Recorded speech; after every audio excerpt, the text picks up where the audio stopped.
Deməli, uşaqlar keçirik bugün Osmanlı dövlətini.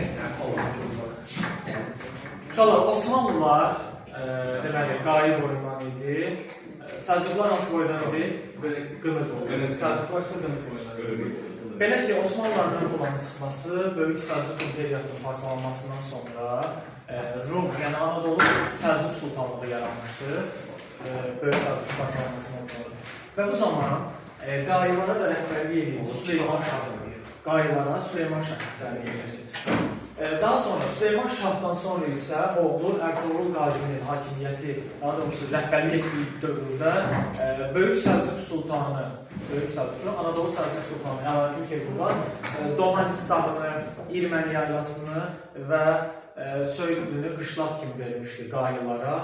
Ertuğrul da öz belə desək, öz xalqı ilə birlikdə, qayılarla birlikdə o ərazilərdə yaşayırdı. Yeri gəlində Anadolu Səlcuq Sultanına kömək edirdi və eyni zamanda Bizanslara qarşı mübarizə aparırdı. Dövlətin yaranması ilə Osman bəyin adı ilə bağlıdır. 1302-ci ildə Osmanlılar paytaxtı Söyüd olan Osmanlı dövlətini yaratmışdırlar. İlk paytaxtı Söyüddür. Osman Qazi özü 1302 uşaqlar 1326-cı illərdə hakimiyyətdə olmuşdur. Daha sonra Osman Qazi 1326-cı ildə Bursanı mühasirəyə alarkən Bursanı mühasirəsi zamanı vəfat edir. Onun yerinə gəlir hakimiyyətə oğlu Orxan Qazi. Orxan Qazi 1326-cı ildən 1361-ci illərə qədər hakimiyyətdə olmuşdur və Bursanın fəthini başa çatdırmışdır. Dövlətin paytaxtını, mərkəzini Söyüddən Bursaya keçirmişdir. Bursaya da bu Orxan Qazi hücum eləmişdi. Hücum edən Osman idi, sonra Osman vəfat edir. Sonra Bursa qarşı gəldi. Orxan özü Bursanı fəth edir və paytaxtı Bursaya keçirir. Bundan başqa, Orxan Qazinin hakimiyyəti dövründə 1329-cu ildə Maltepe döyüşü olur. Maltepe döyüşündə Bizans oxçuları məğlub edilmişdir. 54-cü ildə Gelibolu qalası fəth edilmişdir, yəni Bizanslıların əlindən alınmışdır. Orxan Qazi dövlətin ərazisini paşalıq və sancaqlıqlara bölmüşdür. Yeni pullar deməli zərb etdirmişdir və Orxan Qazinin hakimiyyəti dövründə biz deyirik ki, İzmit şəhəri Osmanlı'nın ilk donanması olmuşdur. İlk donanma yəni hərbi donanma, dəniz donanması İzmit şəhəri olmuşdur. Daha sonra hakimiyyətə 1362-89-cu illərdə 1-ci Murad olmuşdur. Murad Osmanlı tarixində ilk dəfə sultan titulunu qəbul edən Osmanlı hökmdarıdır. Özünü sultan elan etdi. 62-ci ildə yenicə fəth etdiyi Ədirnə şəhərinə paytaxtı köçürdü. Deməli, Osmanlı'nın 3-cü paytaxtı oldu. Ədirnə, Söyüddür, Bursa, Ədirnə.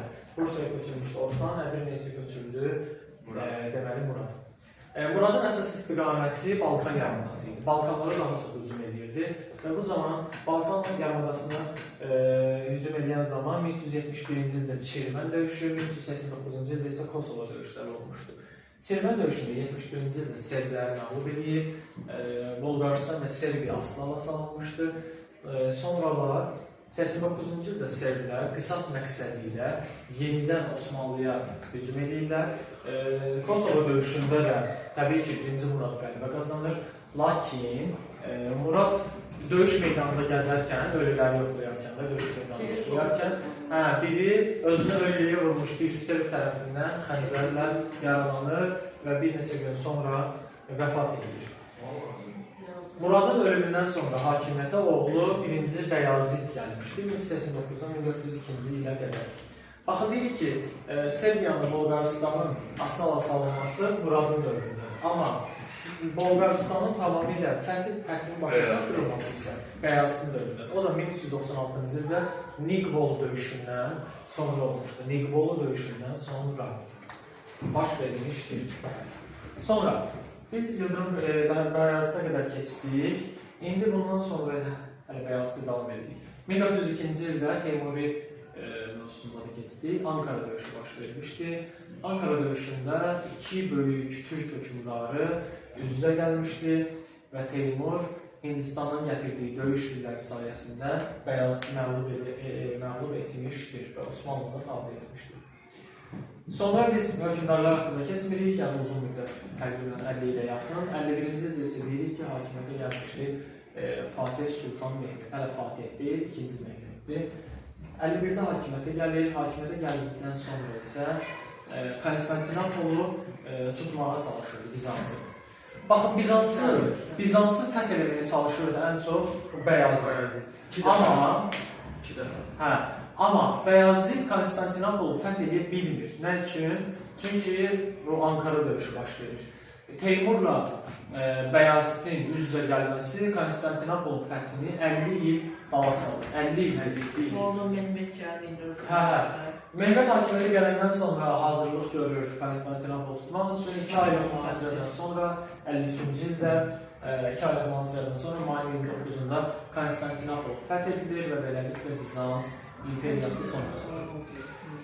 Fatih Sultan Mehmed Fatih titulu qəbul edir, Ayasofya'da namaz qılır. O, Konstantinopolun yerli əhalisinə qarşı çox rəhimli davranır. Yəni, heç kim öldürülmür, heç kimdən xərac, əlavə vergilər yığılmır. Və 61-ci ildə isə Trabzonu fəth edir. Trabzon fəthini biz azımızın tarixində keçmişik. Arqoyol mövzusunda. Uzun əsən Sarı Xatun, Ahayis olan Sarı Xatun deyil. Fatih Sultan Mehmedin qanunnaməsi var, hansı ki o qanunnamə Osmanlıda 100 il ərzində, ən azı 100 ildən çox deməli müddətdə istifadə edilmişdir bu qanunnamə. Qanunnamada əsasən məmurların vəzifələri, ümumi, ictimai-siyasi məsələlər, vergilər və digər məsələlərlə bağlı məlumatlar yazılmışdır. Fatih Sultan Mehmedin səhv eləmirəmsə, bu qanunaməsində də yazılan digər məlumat hakimiyyətə keçən qardaşın digər qardaşları öldürməsi ilə bağlı idi. Sultan Mehmed məsləhət görmüşdü ki, kim hakimiyyətə keçsə, hansı şəxslər hakimiyyətə gəlsə, öz qardaşlarını öldürməlidir, öldürə bilər, yəni buna icazə verilir. Bu proses 1603-cü ilə qədər, 1-ci Əhmədə qədər davam etmişdir. Düşünün, Fatihin qanunaməsindən dövləti gücü saxlamaq üçün belə desək, yəni hakimiyyətdə tək gücü olmaq üçün yəni. 81-ci il onun ölümündən sonra 2-ci Bəyazid gəlmişdir. 2-ci Bəyazid vəli titulu daşıyırdı. Nə üçün? Çünki dindar adam idi, mömin adam idi, xeyirxah insan idi və xalqa qarşı da xeyirxah davranırdı. O, Yəhudilərə sığınacaq vermişdi, İspaniyadan qorulan Yəhudilərə sığınacaq vermişdi öz ərazisində. Səfəvi dövləti, yəni Şah İsmail'la, Misir Məmlük dövlətləri ilə və digər dövlətlərlə dostluq, diplomatik münasibətlər qurmuşdur, səfəvini. Hətta Şah İsmail'la bir məktublaşmasında bir-birinə ata-oğul deyə müraciət eləmişdilər. Yəni, Bəyazidin vəzifəsində. Lakin 12-ci ildə 1-ci Səlim, buna biz deyirik Yavuz Səlim. Yəni, əsəbi, hirsli Səlim öz atasını devirir, onu öldürür, əvvəlcə sürgün edir, sonra isə fikrindən daşınaraq öldürür zəhərli. 12-20-ci illərdə hakimiyyətdə olmuşdur. Səlimin əsas problemi Şah İsmail idi, onun zəhləsi gedirdi. 14-cü ildə Çaldıran döyüşündə Şah İsmail'i məğlub edir və hətta gəlir Təbrizlərə keçirir, bir həftəyə qədər Təbrizdə qalır. Lakin sonralar Şahın... Qardaşıyla da az yaxşıdır. Hə? Qardaşıyla da az yaxşıdır. Qardaşı Və deməli, Şah İsmail'in hiylə işlədərindən qorxaraq, çəkinərək, daha doğrusu sonra gedir Misiri tutur, Misir Məmlüklər dövlətinin süquta uğradır, 1517-ci ildə Qahirəni tutur, özünü müsəlmanların, İslamın xəlifəsi elan edir. 20-ci ildə isə xəstələnərək vəfat edir və hakimiyyətə gəlir oğlu Süleyman. Uşaqlar, Sultan Süleymanın dövrü Osmanlı tarixində möhtəşəm 100 il adlanır. Möhtəşəm 100 il.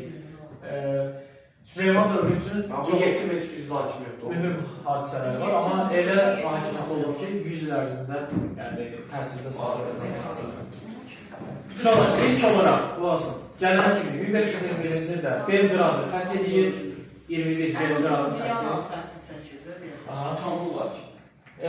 20 ay sonra. 26-cı ildə Mohaç döyüşündə Macar Çex ordusu məğlub edilmişdir. Sonra 29-cu ildə Viyananın birinci uğursuz mühasirəsi olmuşdu. Uğursuz mühasirəsi həm deməli hava şəraiti, həm də əsgərlərin yorğunluq, aclıq, ərzaq çatışmazlığı səbəbindən Viyanadan uğursuzluqla qayıtmışdı. 29-33-cü illərdə Avstriyada müharibə aparmış, 33-cü ildə müqavilə bağlamışdı. 35-ci ildə, bura yazmamışam, amma 35-ci ildə Fransa ilə müqavilə bağlamışdı. Fransa ilə o dövrdə Avropada İspaniya, Avstriya, bir də Müqəddəs Roma imperiyasını Habsburqlar sülaləsi idarə edirdi. Bu bir sülalə 3 belə desə dövlət idarə edirdi. Qohum, əmoğlu birini, kim birini. Fransa ilə Habsburqlara qarşı müqavilə imzalamışdı 1535-ci ildə. Sonra 41-ci ildə Avstriya ilə yeni müharibəyə başlamışdı və son olaraq 1566-cı ildə Zigetvar qalasının mühasirəsi zamanı vəfat etmişdir. Və Zigetvarın fəthini belə desək, oğlu 2-ci Səlimin dövründə başa çatdırılmışdır. Süleymandan sonra hakimiyyətə gəlir oğlu 2-ci Səlim, buna deyilik Sarı Səlim. Qardaşını kəsən də bu. 66-74-də hakimiyyətdə olur. İndoneziyalıları müdafiə etmək üçün Portugaliyalara qarşı mübarizə aparır. 1969-cu ildə Portugaliya donanmasını qovmuşlar. Və 1571-ci ildə strateji əhəmiyyətli Kipr adasını fəth etmişdir.